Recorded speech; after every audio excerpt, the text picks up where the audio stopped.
పశ్చిమ గోదావరి జిల్లా తాడేపల్లిగూడెంలో కూటమి అంతర్గత విభేదాలు ఇప్పుడు బహిరంగ రాజకీయ పోరుగా మారాయి. Janasena MLA Bolisetti Srinivas, TDP incharge Valavala Babji మధ్య మాటల యుద్ధం రోజు రోజుకు ముదురుతోంది. తాజాగా బాబ్జీ చేసిన ఘాటు వ్యాఖ్యలు రాజకీయంగా చర్చనీయాంశమయ్యాయి. కూటమి ధర్మం పాటించడం లేదంటూ ఎమ్మెల్యేపై ఆయన విమర్శలు గుప్పించారు. ఈ పరిణామాలు తాడేపల్లిగూడెం రాజకీయాల్లో ఎలాంటి ప్రభావం చూపనున్నాయి?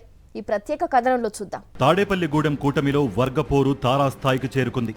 Janasena MLA Bolisetti Srinivas, TDP incharge Valavala Babji మధ్య ఆధిపత్య పోరు ఇప్పుడు బహిరంగ విమర్శల వరకు వెళ్లింది.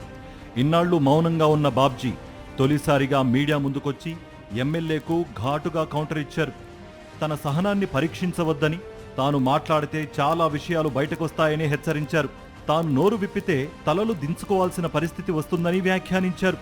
దీంతో కూటమి నేతల మధ్య విభేదాలు మరోసారి చర్చనీయాంశమయ్యాయి.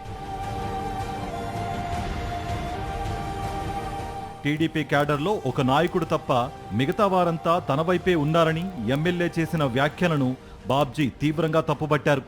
ఎవరైనా ఎమ్మెల్యేతో కలిసి పనిచేయాలనుకుంటే తనకు అభ్యంతరం లేదని, అయితే తాను మొదట్నుంచి పార్టీ క్రమశిక్షణకు కట్టుబడి పనిచేస్తున్నానని చెప్పారు.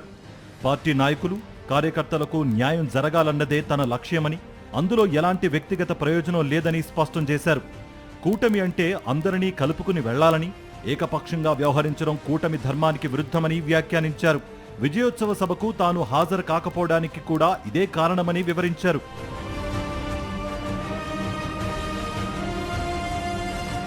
విజయోత్సవ సభకు ప్రజాప్రతినిధులు, పార్టీ నాయకులకు ఆహ్వానాలు పంపిన విధానం సరైనది కాదని బాబ్జీ అభ్యంతరం వ్యక్తం చేశారు. తనను అధికారుల ద్వారా పిలవడం ఏమాత్రం సమంజసం కాదన్నారు. ఎమ్మెల్యేపై అధిష్టానానికి ఫిర్యాదు చేశారని జరుగుతున్న ప్రచారాన్ని ఖండించిన ఆయన ఇప్పటి వరకు అలాంటి ఫిర్యాదు చేయలేదని స్పష్టం చేశారు. అయితే ఇదే తీరు కొనసాగితే అధిష్టానం దృష్టికి విషయాన్ని తీసుకువెళ్తానని హెచ్చరించారు. కార్యక్రమాల్లో పదే పదే తనపై విమర్శలు చేస్తే తాను కూడా అదే స్థాయిలో స్పందించాల్సి వస్తుందని పేర్కొన్నారు. పార్టీ క్రమశిక్షణ కారణంగానే ఇంతకాలం మౌనంగా ఉన్నానని, ఇకపై అనుచిత వ్యాఖ్యలను సహించబోనని బాబ్జీ స్పష్టం చేశారు. దీంతో తాడేపల్లిగూడెం కూటమి రాజకీయాలు మరింత వేడెక్కాయి. మరిన్ని అప్డేట్స్ కోసం ఛానల్ ను సబ్స్క్రైబ్ చేయండి. నోటిఫికేషన్స్ కోసం బెల్ ఐకాన్ పై క్లిక్ చేయండి.